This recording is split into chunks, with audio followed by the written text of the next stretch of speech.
Aláròyé máa wí o.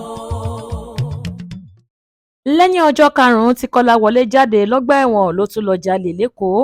Wọ́n ti mú afurasí ọ̀daràn kan Ṣẹ́gun Kọ́láwọlé ẹni ọdún 25 tí wọ́n fẹ̀sùn kàn wípé ó jí fóònù olówó iyebíye lọ́wọ́ oníṣòwò kan lágbègbè Ọ̀pẹ̀bí nílùú Èkó lẹ́yìn ọjọ́ karùn-ún tó jáde lọ́gbà ẹ̀wọ̀n Kirikiri.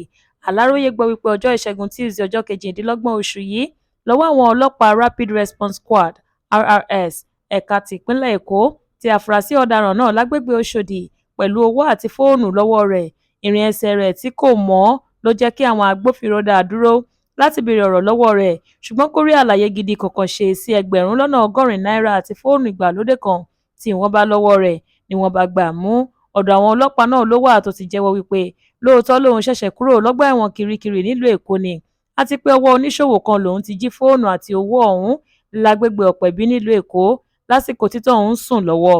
Alukoro iléeṣẹ́ ọlọ́pàá ìpínlẹ̀ Èkó SP Abímbọ́lá Adébísí tó fìdí ìṣẹ̀lẹ̀ ọ̀hún múlẹ̀ fáwọn oníròyìn lọ́jọ́bọ̀ Thursday 30 oṣù kẹwàá ọdún yìí sọ pé fóònù Infinix Note 40 Pro àti ẹgbẹ̀rún 100 náírà ni afurasí ọ̀daràn náà jí o lọ́wọ́ ẹni náà ní nǹkan bíi aago 5, ṣùgbọ́n tọ́wọ́ padà tẹ̀ lágbègbè Òṣòdì nílùú Èkó.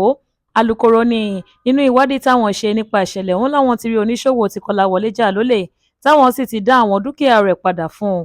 Ó ní àwọn máa ṣèwádìí dáadáa nípa afurasí ọ̀daràn náà lẹ́yìn èyí làwọn máa fojú rẹ̀ balẹ̀ ẹjọ́. Adéwálé Adéoyè ló ṣe àkójọpọ̀ ìròyìn yìí fún ìkànnì Aláròyé Online TV.